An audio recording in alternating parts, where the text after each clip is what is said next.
Hi, my name is Mia Iwane. I'm a social scientist at JIMAR, working at NOAA's Pacific Islands Fisheries Science Center in Honolulu, Hawaii. We are in May of 2020, and this series of videos is an update on the project we've been working on together for the past few months, Socioeconomic Context for Fisher-Shark Interactions in the Marianas. So the intended audience for these videos is anyone who's contributed to this work, provided data or input thus far. It's been a few months since I was in the Marianas collecting data and to kick off the project, and I'd intended to return around this time to report back to you all, but unfortunately travel is sort of on hold for the foreseeable future, so we'll try this instead, and I look forward to hearing your feedback on preliminary results. I do hope that you and your loved ones are staying safe, as happy and healthy as you can during this time. This project was designed as a response to Guam and CNMI fishers who reported an increasing frequency and impact of shark interactions to their fisheries. The way that they're responding to those concerns is with social science and qualitative research as we document observations of fishers in the Marianas. This is important because currently there's little to no documentation of these interactions. And in developing the project, we also noted what seemed to be a disagreement between stakeholders about whether or not shark interactions were really changing and how that was related to shark abundance.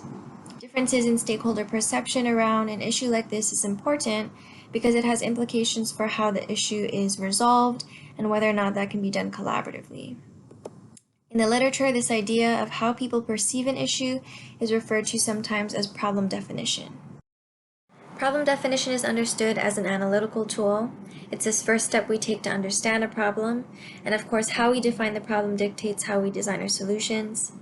It's also a political process because those who define the problem are given a kind of power and their perspectives become elevated in certain ways.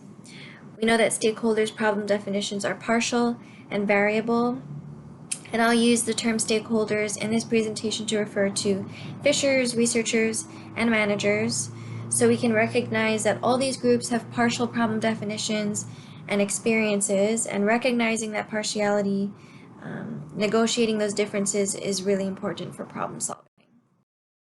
When we're thinking about the interactions between sharks and the fishing community, we're thinking about what happens on the water. But beyond that, there are economic, social, cultural, and political contexts for the issue. So it's important for us to account for the many different ways you might define or perceive one problem so you can develop more robust, sustainable solutions both for people and wildlife. And our project goal here is to document stakeholder observations and perspectives around sharks in the Marianas and begin this discussion around potential solutions. Continuing on to our methods, our research is guided by three primary questions. So the first is, how do stakeholders define the quote-unquote shark problem? This could be in terms of impacts to fisheries or how shark interactions have changed through time. We're also asking what socioeconomic, cultural, and political contexts frame this issue. And our final question is, what are some options that we have to address these problems? Together, these questions help us to think about how people are perceiving sharks and also how they're thinking about solutions and different potential solutions feasibility.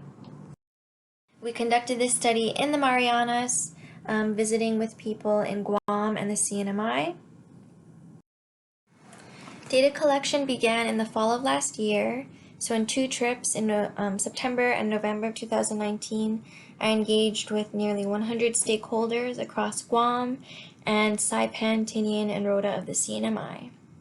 Stakeholder engagement looked different depending on the venue or community, but one of the primary ways that I collected data was by sitting with people and interviewing them, talking to them about their observations on the water and their experiences and roles in the community. So those interview numbers are captured in that first row in blue.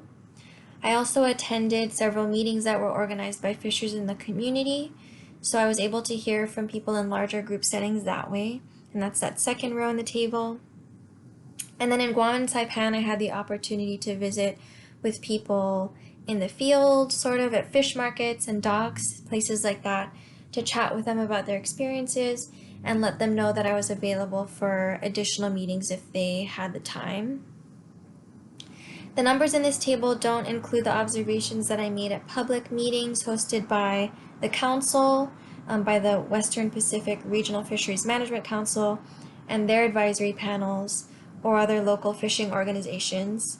And those kinds of observations that I made at public meetings were really critical in collecting my data as well. The majority of stakeholders I engaged with were members of the fishing community, so I represent that with our blue fisheries circle there. Most of the people in this group identified as fishers, but a few were fish buyers.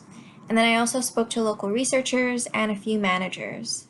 If you add these numbers up, they exceed the total from the last slide, and that's because where those circles are overlapping, they represent people who identify with multiple of these categories.